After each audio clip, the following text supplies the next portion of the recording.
மனிதர் பார்த்தீங்கன்னா, தனிப்பட்ட முறையில எப்பவுமே வசதி வாய்ப்பாவே, பப்ளிக்ல நல்லா ரீச்சாவே, எப்பவும் காரு, வண்டி, வாகனத்திலேயே இருப்பாரு. பார்க்குறவங்க ஆச்சரியப்படுவாங்க. இவர் எப்போ பார்த்தாலும் கார்லயே போறாரு, டூ வீலர்ல போறாரு. சும்மா தான் இருக்காருப்பா. என்ன வருமானம், என்ன பண்றாரு அப்படின்னே தெரியாது. ஆனா சும்மா தான் இருப்பாரு. சரி எப்படிங்க இவர் சாதகத்தில எப்படி இருக்கும்? எப்படி ஒரு மனிதன் வந்து காரு, வண்டி, வாகனத்திலேயே எப்பவும் போறாரு, வர்றாரு, செல்வாக்கா இருக்காரு. எப்போ பார்த்தாலும் சும்மா பேண்ட், ஷர்ட், சூட் நீட்டா போட்டு போவாரு. அழுக்கே போட மாட்டாரு. அப்படிலாம் இருக்காரு. என்ன வருமானம் சம்பாதிக்கிறாரு அப்படின்னா, ஏன்னா எந்த வருமானம் அவர் சம்பாதிக்கல. சும்மா தான் இருக்காரு. ஆனா நீட்டா இருக்காரு. செலவுக்கு காசு வருது. காருக்கு டீசல் அடிக்க காசு வந்துருது. டூ வீலர் பெட்ரோல் வெளியில போறது, வர்றது எல்லாத்துக்குமே காசு வந்துருது. எப்படி வருதுங்க? அப்படின்னு கேட்டா, அவரோட சாதகத்தில 2 கூடயும் 9 கூடயும் பார்க்குறான். 2ஆம் இடத்த 9 கூடயும் பார்க்குறான். 2 கூடயும் ஆட்சி பெற்றுக்கிறான். அதே நேரத்துக்கு பார்த்தீங்கன்னா, இன்னொன்னு அதாவது வந்து இந்த 1, 5, 9 2, 4, 6, 8, 12 அப்படின்னு சொன்னா 2, 4, 6, 8, 12 அப்படிங்கிற இடம் வந்து பணத்தை கொடுக்கக்கூடியது. பணம் 2, 4, 6 இப்படிலாம் வந்து பணம் கொடுக்கக்கூடியது. 10ஆம் இடம் அப்படிங்கிறது. அப்படி அந்த இடத்த அதிபதியும் 2ஆம் இடத்த பார்க்குதுங்க. ஆச்சரியமான சாதகம். அந்த சாதகத்தை பார்த்துட்டு நாங்களே ஆச்சரியப்பட்டு போயிட்டோம். எப்படி பாருங்க, எப்பவுமே வெள்ள மங்காம அப்படியே டெய்லி ஒரு ட்ரெஸ் போடுவார். ஆனா அவங்க செலவு பண்ணி அயர்ன் பண்ணி வீட்ல குடுத்துருவாங்க. அப்ப எல்லாமே ஒரே பொண்ணு அவர் கட்டுன இடத்துல, மாமனார் வந்து வல்ல கொள்ளையா சம்பாதிக்கிறாரு. மாசம் இவ்வளோன்னு அமௌண்ட் வந்துரும். அவருடைய அக்கவுண்ட்டுக்கு வந்துரும். இவர் எடுத்து செலவழிச்சுட்டு இருப்பார். அவர் சொல்லுவார் மாமனார், "நீங்க மாப்பிள்ளை வந்து சும்மா கம்பெனி ஒரு ரவுண்டு பார்த்துட்டு எப்பவுமே 2 தடவ வாங்க. ஒரு ரவுண்டு பார்த்துட்டு நீங்க பாட்டுல போங்க. உங்களுக்கு ஒரு குறிப்பிட்ட அமௌண்ட் உங்க அக்கவுண்ட்டுக்கு நான் போட்டு விட்டுறேன். ஒண்ணும் நீங்க கஷ்டப்பட வேண்டாம், ஒர்க் பண்ண வேண்டாம்.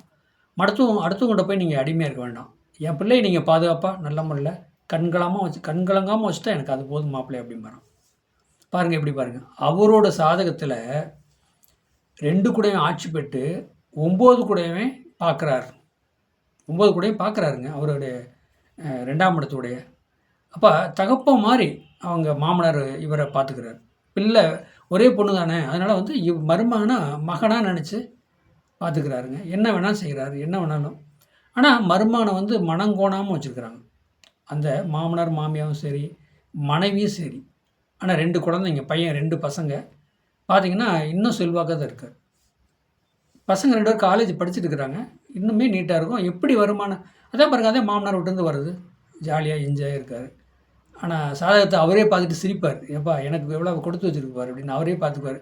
இருந்தாலும் தனிப்பட்ட முறையில இந்த பேட்டரி என்கிட்ட குடுக்க மாட்டேங்கிறாங்க. என் வசம் வரமாட்டேங்குது அப்படிம்பாரு. பார்த்தீங்களா எப்படி? அப்ப எப்படியா இருந்தாலும் அந்த பேட்டரி அந்த சம்மந்தப்பட்டது எல்லா தொழிற்சாலையும் அவருக்கு தான் சேரும். இப்ப எனக்கு வசம் வரல. அந்த கௌரவம் எனக்கு கிடையாது அப்படிம்பாரு. இவ்வளவும் மாமனார் பண்றாரு. அந்த இன்னுமே குறை தானே சொல்றாரு பாருங்களேன். இதெல்லாம் வந்து என்ன சொல்றது? அதுக்கு வந்து எப்படின்னா 10ஆம் இடம் வளர்த்துருக்கணும். இவர் சாதகத்தில வந்து 10ஆம் இடம் நல்லா இருக்கணும். ஆட்சி உச்சம் 9 கூடயும் பார்த்தாலும், 4 கூடயும் பார்த்தாலும் நல்லாயிருக்கும். ஆனா இன்னும் டைம் இருக்கு. அதோட திசை வரும்போது மாமனார் கண்டிப்பா இவரோட பொறுப்புல, இவரோட கண்ட்ரோல்ல எல்லாமே குடுத்துருவாரு. ஆனா அதுவரைக்கும் இவர் வந்து பொறுக்க மாட்டேங்கிறாரு. அது சண்டை கட்டிக்கிட்டே இருக்காரு. எல்லாம் நான் நிர்வாகத்துக்கு குடுத்தா நான் பார்த்துக்குவேன்ல. கம்பெனில போய் ஒரு நாளைக்கு 2, 3 தடவ போயிட்டு வந்து என்ன பிரயோசனம் இருக்கு? அப்படிங்கிற மாரி மனைவிட்ட வந்து பேசுறாருன்னு வச்சுக்கங்களேன். இதான் சாதகம். இந்த சாதகத்தில கொடுப்பனை வேணுங்க. 2 கூடையனும் 9 பார்க்கணும். 11 கூடையனும் பார்க்கணும். அதாவது இந்த திரிகோணம் அதிபதின்னு சொல்லக்கூடாது. கேந்திராதிபதி வலுத்திருக்கணும். கேந்திராதிபதி வேறு, கேந்திராதிபதி எல்லாருமே நல்ல நிலைமையில இருந்தா இவருக்கு துட்டு கிடைச்சிட்டே இருக்கும். திரிகோணாதிபதி நல்ல நிலைமையில இருந்தா இவருக்கு சந்தோஷம் பிரியம் தான் கிடைக்கும். துட்டு கிடைக்காது.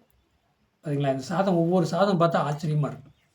வாழ்க வளமுடன் வாழ்த்துக்கள். என்னுடைய சேனலை சப்ஸ்கிரைப் பண்ணுங்க. பெல் பட்டன் ஆன் பண்ணுங்க. மத்தவங்களுக்கு ஷேர் பண்ணுங்க. 95 14 77 10 74 இந்த நம்பருக்கு சாதகம் அனுப்புங்க.